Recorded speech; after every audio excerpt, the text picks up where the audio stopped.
Hello viewers, আসসালামু আলাইকুম। বিসমিল্লাহির রহমানির রহিম। শুরু করতেছি মহান আল্লাহ তাআলার নামে। বন্ধুরা, আজকে আমি আপনাদের মাঝে আবারও একটি নতুন টপিক নিয়ে চলে আসলাম। আজকের টপিকটি হচ্ছে আমাদের ফটোশপের ধারাবাহিক টিউটোরিয়াল পর্ব নিয়ে। এই ফটোশপের ধারাবাহিক টিউটোরিয়ালে থাকছে ফটোশপের সমস্ত টুলস নিয়ে। তো অবশ্যই আমি প্রতিদিন আপনাদের কিছু করে টুলস শেখানোর চেষ্টা করব। অবশ্যই ভিডিওগুলো ধৈর্য সহকারে প্রতিনিয়ত দেখার চেষ্টা করবেন। যারা বিগিনার, নতুন ফ্রিল্যান্সিং শুরু করতে চাচ্ছেন অথবা গ্রাফিক ডিজাইন শিখবেন, তাদের উদ্দেশ্যেই মূলত আমার এই ভিডিওটি তৈরি করা। তো অবশ্যই বন্ধুরা, আপনারা ধৈর্য সহকারে সমস্ত ভিডিওগুলো দেখবেন এবং আমার চ্যানেল যদি নতুন হয়ে থাকেন তাহলে অবশ্যই আমার চ্যানেলটিকে সাবস্ক্রাইব করে রাখুন এবং পাশে থাকা বেল আইকনটি বাজিয়ে দিন সকল ভিডিওর আপডেট পেতে। তো বন্ধুরা, চলুন আজকের টিউটোরিয়াল পর্বটি আমরা শুরু করা যাক ছোট্ট একটি ইন্ট্রোর পর।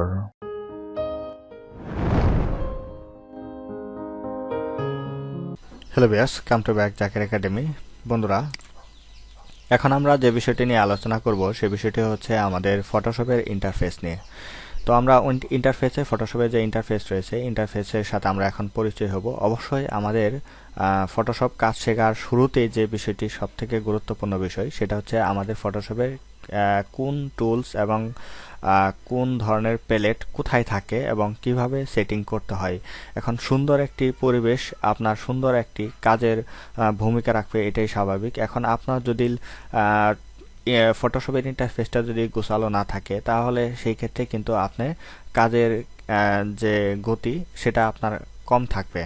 তো অবশ্যই আপনার যে ফটোশপের ইন্টারফেসটি রয়েছে সেটা আপনি চাইলে গুছিয়ে রাখতে পারবেন নিজের মতো করে, অথবা আপনার ফটোশপের ডিফল্ট যে প্রসেস রয়েছে সেই প্রসেসেও আপনি কাজ করে নিতে পারবেন। তো বন্ধুরা, প্রথমে আমরা যে বিষয়টি লক্ষ্য করব, এই যে উপরের দিকে যে প্রত্যেকটা ফাইল, এডিট, ইমেজ, লেয়ার, এগুলাকে প্রত্যেকটাকে বলা হয় মেনু। এখন এই মেনুর আন্ডারের নিচের দিকে আপনার রয়েছে আমাদের অপশন বার। দেখেন এখানে একটা অপশন, কিন্তু এই অপশন বারটা আপনার আমাদের টুলসের সাথে একত্রভাবে যুক্ত থাকে। যেমন ধরেন আমি এখন আসি মুভ টুলে। এখন মুভ টুলে যদি যাওয়ার পর আমরা যদি সিলেকশন টুলে আসি, তাহলে দেখেন আমাদের অপশন বারটা কি হয়ে গেছে, চেঞ্জ হয়ে গেছে। তো এইভাবে যদি আমরা প্রত্যেকটায় আসি, তাহলে দেখা যাবে যে আমাদের এই অপশন বারগুলো চেঞ্জ হচ্ছে। তো সেজন্য বলবো যে আপনার এখানে যে বিষয়গুলো রয়েছে সে বিষয়গুলো হচ্ছে অপশন বারটা আমাদের এই টুল প্যানেল যে রয়েছে, টুল প্যানেলটার সাথে আমাদের একদম সম্পৃক্তভাবে যুক্ত। তারপর দেখেন বন্ধুরা, এই যে এটা যে একটা ডকুমেন্ট রেডি হয়ে আছে, এটাকে বলা হয় ট্যাব। এখানে আপনার যতগুলা ছবি অথবা যতগুলা আপনার ডকুমেন্ট নেবেন, সেই ডকুমেন্টগুলো আপনার এটা ট্যাব আকারে চলে আসবে। ট্যাব আকারেও আসতে পারে অথবা উইন্ডো আকারেও আসতে পারে, এটা দুইভাবেই আসে। এখন তারপর ধরেন এই নিচের দিকে আমাদের একটা স্কেল রয়েছে। তো এটাকে আমরা স্কেল বলে থাকি এবং পরিমাপ বলে থাকি।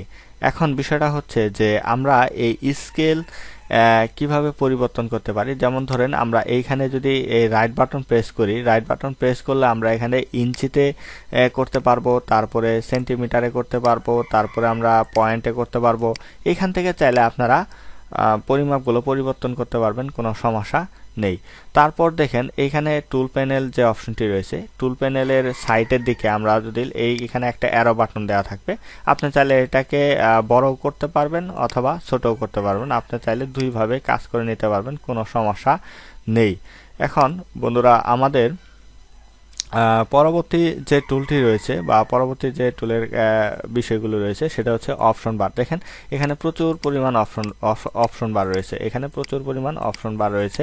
আমরা চাইলে এই অপশন বারগুলো নিয়ে ব্যবহার করতে পারি বা বিভিন্ন ধরনের কাজ করতে পারি। এখন বন্ধুরা, আমি তো এখানে সুন্দরভাবে সাজানো গোছানো সবকিছু এখানে আমি এইভাবে রাখছি, কিন্তু আপনি যখন নতুন ফটোশপ সফটওয়্যারটা ডাউনলোড দেবেন এবং ডাউনলোড দেওয়ার পর যদি আপনারা ইনস্টল করেন, সেক্ষেত্রে কিন্তু এরকম থাকবে না। তারপরে যেখানে লেয়ার, চ্যানেল, পাথ ইত্যাদি খুব সূক্ষ্ম এবং সুন্দরভাবে সাজানো গোছানো আছে। তো এটা আপনার এসেনশিয়াল ভাবে, যেমন এটা যদি পরিবর্তন নিয়ে আসতে চান, তাহলে আপনার এই যে কর্নার দিকে এই বাটনের দিকে ক্লিক করবেন, এসেনশিয়াল এখানে দেওয়া আছে।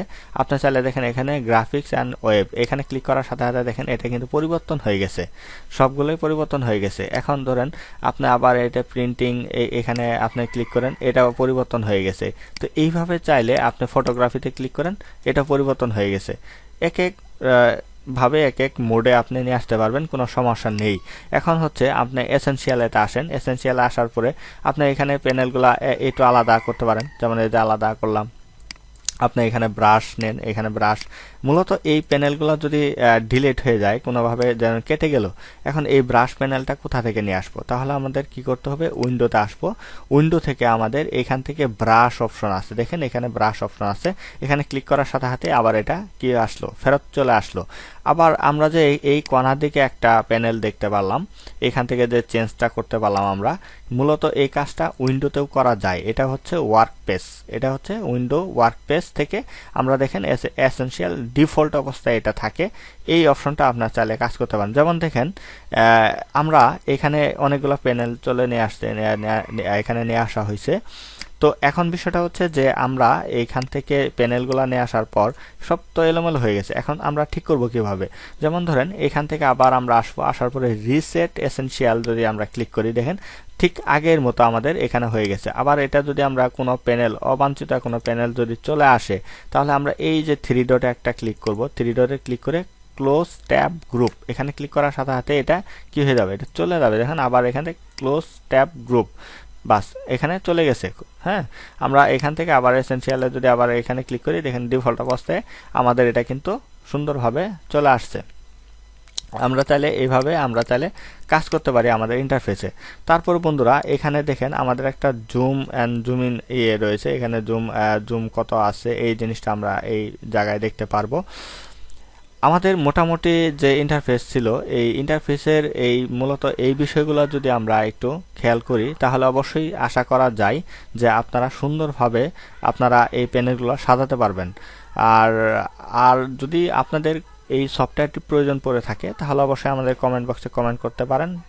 কমেন্টে আপনার জিমেইলটি দিলে আমরা আমাদের সফটওয়্যারের ডাউনলোড লিঙ্ক দিয়ে দিব, অবশ্যই সেখান থেকে ডাউনলোড করতে পারবেন। তো বন্ধুরা আশা করা যায় আপনারা এই টিউটোরিয়ালের মাধ্যমে কিছুটা উপকৃত হতে পারছেন। আর যদি এতটুকু উপকৃত হতে পারেন, তাহলে অবশ্যই আমার ভিডিওতে একটি লাইক কমেন্ট করতে ভুলবেন না, এবং আমার চ্যানেলে যদি আপনি নতুন হয়ে থাকেন, তাহলে আমার চ্যানেলটিকে সাবস্ক্রাইব করে পাশে থাকা বেল আইকনটি বাজিয়ে দিন এই সকল ভিডিওর আপডেট পেতে। তো অবশ্যই বন্ধুরা আজকে এই পর্যন্তই ছিল, এবং পরবর্তী ভিডিও দেখার আমন্ত্রণ জানিয়ে আজ বিদায় নিচ্ছি। সবাই ভালো থাকবেন, সুস্থ থাকবেন, আল্লাহ হাফেজ।